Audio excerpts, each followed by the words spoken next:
Gang crossed his arms and told Yu Xiaok that he was leaving the rest in her hands. Upon hearing this, she responded with a understood. Then, she raised her hands towards the sky, causing a green energy to emanate and form a barrier.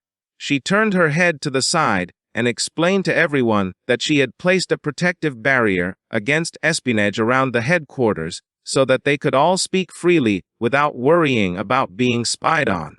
Jang simply stood still, began to look at her, and couldn't help but wonder what kind of power this was. In a matter of seconds, her power started expanding in all directions, causing the protective barrier to become increasingly larger. Gang approached Jang, placed his hand on his shoulder, closed his eyes, and with a pleasant smile asked him if there was something he was hiding, adding that they were all here to help him. The others listened attentively in silence. Jang lowered his head, began to touch his head with his hand, and with a sad look revealed to everyone that yesterday he had killed Jiao Wanwu from the Jiao family. Although he had completely eliminated the traces and the body of him, he wasn't sure if the Jiao family had other methods of investigation and tracking. Upon hearing this, everyone was shocked. Jang began to look at Jang with a terrified expression and asked him if he had really eliminated a member of the Jiao family. Gang reached out his hand towards him, started looking at him with a surprised expression, and asked him if he had killed Jiao Yuanquan's grandson, the cultivator who was in the 8th stage of Zhengyu. Su Bailing couldn't help but be shocked and started wondering how strong Zhang was to have killed a member of the Jiao family. Zhang, who was touching his head with his hand, upon seeing their expressions, thought that he had now caused problems for everyone. Gang began to look at Jang and explained to everyone that it was well known that the Jiao family had committed many evil acts. The young members of the Jiao family had caused many problems in recent years. He couldn't help but praise him for doing good by protecting people. He crossed his arms and with a serious look, he remembered that the power of the 8th transformation was undoubtedly terrifying.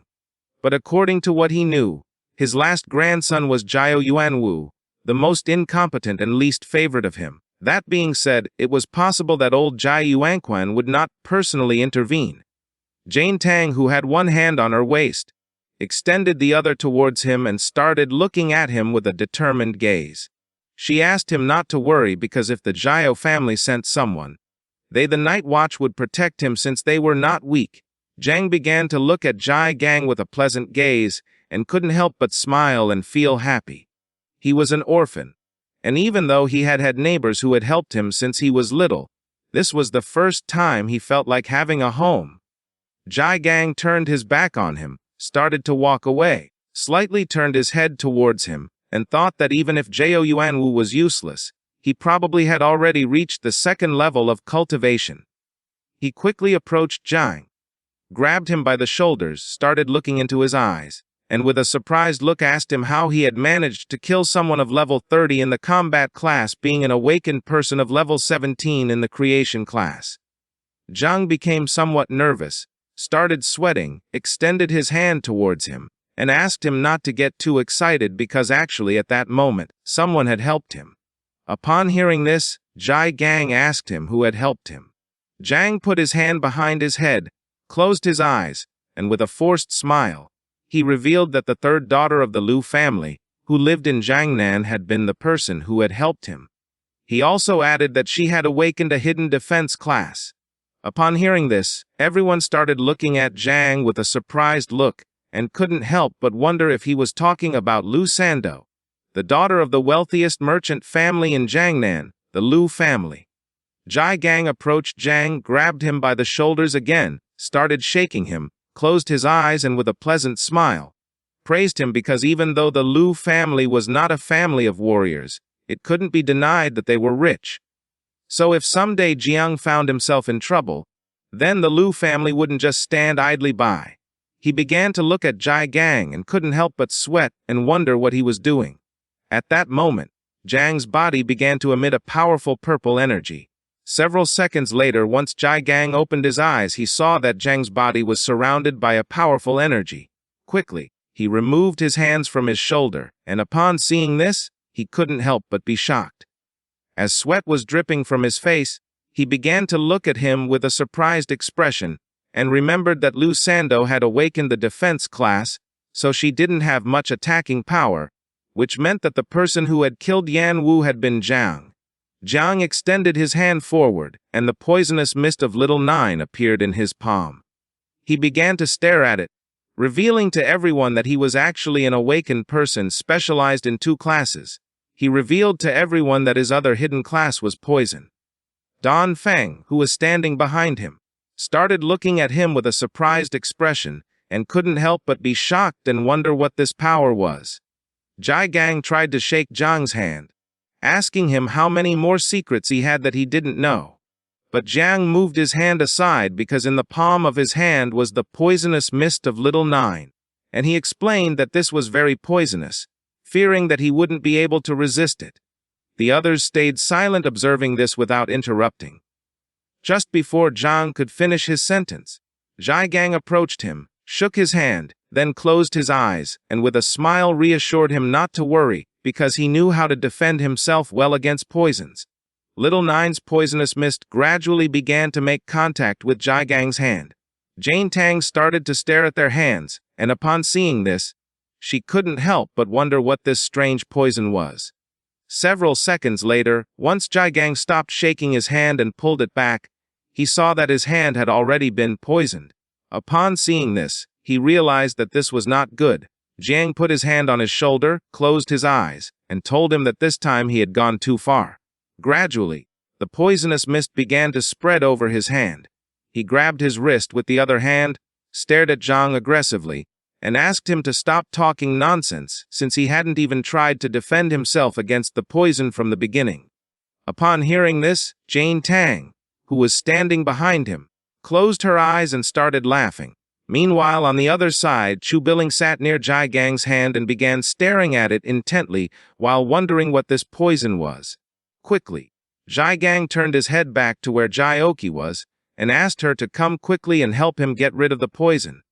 Jai Oki, who had one hand extended to the side, deactivated the barrier, causing the energy to slowly disappear. She put her other hand near her mouth, closed her eyes, and while laughing she responded to him with a yes. Jang reminded him again that he had told him that this poison was very strong. He sat on the couch, and while he had one hand resting on his knee, he extended the other where he had the poison to the side. Jai Oki approached him, closed her eyes, and with a smile she placed both hands near his hand and using her power, began to heal him. While she was healing him, he turned his head towards Jang, closed his eyes, and with a forced smile told him that this poison was very good, adding that the more skills he had, the happier he would be. Chu Billing approached them, placed both hands on the arm of the sofa, started staring at Jiang and silently observed him. Several seconds later, once Jai Oki had completely healed his hand, with a serious look, he began to look at Jang, and despite him being very talented, he advised him to forget about enrolling in the Tanjiao camp, since it was not good to enroll after what had happened with the Jiao family. Although the Tanjiao camp offered many valuable resources, it was most likely that the prodigy of the Jiao family would also participate, so they should not risk it for just a few resources. Jane Tang, who was standing behind him, put a hand on her waist, closed her eyes, and began nodding to indicate to him that Jai Gang was right. Zhang started looking at Jai Gang with a confused look, and asked what he meant by while he had his eyes closed. He explained to him that resources referred to the blood of fierce beasts, equipment, and other things. If one could be among the first, then they would also receive rewards such as mysterious fruits and secret realm scrolls. Upon hearing this, Jang couldn't help but be shocked and wonder if what Jai Gang was saying was true. He began to imagine the insects and thought that those resources were much better than going out to hunt fierce beasts no one knew. Perhaps the insects could reproduce again at that moment. While his body was surrounded by the poisonous mist, he began to stare at Jai Gang with a serious look and asked him to let him enroll in the camp, as he was not afraid of danger. He had confidence and knew that he would be able to protect himself. Upon hearing this, Jai Gang asked him to wait as he needed to think about it. At the same time, somewhere on the west lake belonging to the Jiao family, there was a temple in the middle of the lake. Someone entered the water and using their power moved it aside, creating a large crack in the ground. This person started approaching the temple. This person was Jiao Jiatan Zhao's son named Jiao Beihan. Upon seeing how powerful he was, the others realized that he was the strongest genius in the Jiao family, and his combat power had reached a new level. As drops of the water from the lake fell like rain, Beihan, who held a sword with one hand, turned his head back and with a serious look, asked his subordinates to stop talking nonsense, and also asked if they had found what they were looking for. 3 men wearing hoods placed their hands on their abdomen, bowed their heads before him, closed their eyes, and one of them revealed to him that he had found out that the young master Yuan Wu had been pursuing a woman named Lu San Dao. He also added that she had been traveling with someone named Zhang Chen. Beihan slightly turned his head back, and with a serious look remembered that the girl from the Lu family was not from the combat class. He asked his subordinate who this guy called Zhang Chen was. The man revealed that Zhang Chen had awakened a creation class of divine rank. The last thing they knew was that he had gone to the Night Watch headquarters. One of the men placed a hand on his chest, bowed his head before him, closed his eyes, and revealed that they had discovered that he and Lu San Dao had enrolled in the camp. He also added that however these 2 people were only suspects and there was still no concrete evidence. Upon hearing this, Beihan couldn't help but smile. With a penetrating gaze, he began to look to the side, and thought that they were indeed suspects in this crime. A person who had awakened a creation class of divine rank was very interesting to him. Knowing that they had enrolled in the camp, he couldn't help but feel relieved as now he wouldn't have any need to make a special trip and search for them. After 3 days, he simply decided to kill them at the camp. At the same time, at the Night Watch headquarters, Gang and Jang went to his office and sat on the sofa. Gang, who had one arm resting on his knee, extended his other hand to the side, began staring intently at Jang and explained that even though he had already enrolled him in the Tanjiao camp, he was still very worried. He had already found a powerful ally among the people registered for him. This person was the little princess Muhani from the Mu family, who had cultivation at the 7th level of transformation and was known as the Sealing Queen. Before going to camp, Jang had to accompany her to explore a secret realm, in which he would not only be able to improve his level but also establish relationships with his companions in advance. Jang, who was sitting in front of him with his elbows resting on the arms of the sofa, simply remained silently listening. Gang approached him, took his hand, started looking at him and with a smile explained to him that he had heard that Muhani was not only extremely beautiful but also the same age as him. She would be arriving soon, so he asked Jang to use his charms to win her over. Upon hearing this, Jang couldn't help but start sweating and become somewhat confused. He forced a smile at Gang and replied that he was going to give it a try. At the same time, someone began knocking on the office door and Gang gave them permission to enter. Muhani and a man opened the door and began to enter inside. She rested her elbow on one hand, supported her head on the other hand, and started looking at Jang. She told them that Gang had asked her to accompany someone to a secret realm. The man put his hand behind his head, closed his eyes, and started smiling. She asked Gang if he had changed his mind. Gang told her that it was an honor for them to meet her in person. Muhani crossed her arms and began to look at the ground, feeling somewhat confused. The man started touching his head and smiling. Seeing this, Jang couldn't help but wonder what was happening. Both stood up. Gang rested his arm on Jang's shoulder, put the other one on his waist, started looking at her and explained that he hadn't answered them yesterday because he was angry with her grandfather. But today he was willing to accept this, but with a special condition. That condition was that she had to take Zhang Chen with her. Upon hearing this, Jang's expression changed drastically. He couldn't help but be somewhat surprised and start wondering what was happening. Muhani placed her hand on her hip and as she walked towards them, she told him that she had already given him the level 30 Secret Realm scroll. After saying this, she asked if he still wanted to impose more conditions. Gang, who had his hand resting on Zhang's shoulder, told her that everyone had their own conditions. Upon hearing this, She thought that he was looking for someone reliable to level up with since Jang couldn't enter a secret realm lower than level 50. She came to the conclusion that they were looking for her for this reason. The man put his arms behind his back and with a smile, he began to walk towards them in silence. She approached Jang, started looking into his eyes and asked him what level he was and what class he had awakened. He began to look at her and with a calm voice, he explained that he was level 17 and had awakened the creation class. Upon hearing this, she placed a hand on her waist, started pointing at Jang with the other hand, looked at him disdainfully, and upon seeing that he was a level 17 novice of the creation class, she called him trash.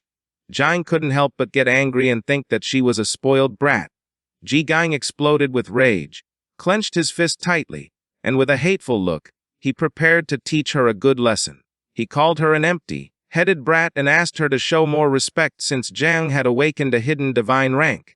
Seeing this, the other man grabbed him by the hip, closed his eyes, and with a forced smile asked him to calm down, explaining that Muhankui's boyfriend had just left her and that's why she was behaving this way. She turned her head back and upon seeing this, she couldn't help but start to feel scared. She thought that this time she had gone too far. Jang turned his head towards Gang and upon seeing his attitude, he couldn't help but be somewhat surprised and confused at the same time. She became nervous, turned her body towards him, closed her eyes, extended her hands towards him, apologized to him and asked him to calm down. Jang started touching his head with his hand and thought that this situation was strange. To the secret realm they were going to was called the Village of Light. It was level 30. And the entry requirements were that only a maximum of 5 people below level 50 could enter. The conditions to complete this secret realm were to eliminate all the monsters, kill the boss, or destroy the sacrifice altar. Several hours later they arrived at the portal. Dan Feng, who had one hand on his waist, turned his head towards them, and with a serious look asked everyone to listen carefully. This time he was going to be the leader. He asked everyone to remember that if they accidentally separated or found themselves in danger, then they should immediately return to this teleportation point. Although the probability of this secret realm becoming unstable was low, caution had to be taken in case of any eventuality. Everyone had to return here immediately and leave the secret realm. Muhankui, who had her arms crossed, began looking at him with a smile as she silently listened. Shu Bailing approached Jang, reached out his hand towards the portal, closed his eyes and with a smile told him that a level 30 secret realm scroll cost at least 1 billion. Jockey, who was holding onto her elbow with her other hand, also stayed silent listening. Muhankui, who had her arms crossed, turned her head back and started looking at Jang. She called him a newbie and asked him not to start crying like a baby after entering the secret realm because it would only hold them back. Jang simply started staring at her and remained silent. Everyone entered the portal. Shu Bailing turned his head back and with a smile, asked him not to worry as he would take care of protecting him. Jang began walking towards the portal, and despite this secret realm being only level 30, he had a strange feeling. This is the end of the video. If you guys want to see the next part,